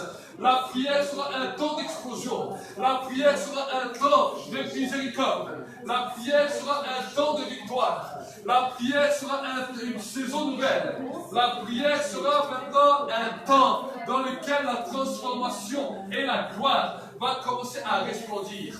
La prière maintenant va commencer à devenir pour toi une arme puissante dans laquelle tu vas pouvoir t'approcher de Dieu tel que tu es. La prière va être un temps pour toi dans lequel tu vas pouvoir entrer dans la saison de l'Esprit. Dans la saison de l'Esprit. J'annonce maintenant le temps de la saison de l'Esprit. J'annonce maintenant l'heure où les vrais adorateurs adoreront le Père en esprit et en vérité. C'est là de tels adorateurs que le Père recherche. Amen. C'est là de tels adorateurs que le Père recherche. Un temps où les vrais adorateurs adorent le Père en esprit et en vérité. Un temps de gloire, un temps de gloire, un temps de gloire, un temps de gloire, un temps de gloire, un temps de gloire. J'aimerais vous annoncer une parole de la part de Dieu, une parole de la part du Saint-Esprit. N'ayez pas peur de prier pour les malades. N'ayez pas peur de chasser les démons. Parce que cela, ce n'est pas à cause de ton niveau de sainteté. C'est l'autorité qui est donnée à toute personne qui est enfant de Dieu. C'est l'autorité qui est donnée à toute personne qui est enfant de Dieu. C'est l'autorité qui est donnée à toute personne qui est enfant de Dieu. C'est une autorité nouvelle que Dieu libère à tous ses enfants. Pas à cause des choses que tu as faites, mais par grâce. C'est à cause de cette même autorité que nous avons le droit de voir ces choses. Mais continue. Il a dit, voici les signes, voici les miracles qui accompagneront ceux qui auront cru, ceux qui seront approchés de moi avec foi, ceux qui seront approchés de moi comme si, avec humblement, voici en mon nom, vous chasserez les démons, vous imposez les mains aux malades, les malades seront guéris. S'ils boivent quelques breuvages mortels, il ne leur fera aucun mal. Ils parleront de nouvelles langues. Vous marcherez sur les serpents, sur les scorpions et sur toute la puissance de l'ennemi. Et rien ne pourra vous nuire. Rien ne pourra vous nuire. Rien ne pourra vous nuire. Rien ne pourra vous nuire. Oh, continue. C'est le temps de la grâce. C'est le temps de la grâce. C'est le temps de la grâce. C'est le temps de la grâce. C'est cela la grâce. C'est cela la grâce à laquelle Dieu nous a appelés. C'est cela la grâce à laquelle Dieu nous a appelés. C'est cette grâce à laquelle Dieu nous a appelés. Si nous faisons simplement des temps de jeûne et de prière, ou simplement on va demander pardon et on va invoquer le sang, et on va voir que ça... Et Dieu va également commencer à te faire grandir dans différents niveaux spirituels. On va dire que tu dois toujours être bouillant pour Dieu, parce que il y a une chose que le diable attendra toujours, c'est que tu te refroidisses. Dans cette alliance avec Dieu, de toujours rechercher sa présence, après le sacrifice de Jésus à la croix, parce qu'il n'est pas mort pour rien. Pour tout peuple, pour toute personne, de tout âge, de toute nation, de toute tribu. Allumer un feu dans ta vie pour que tu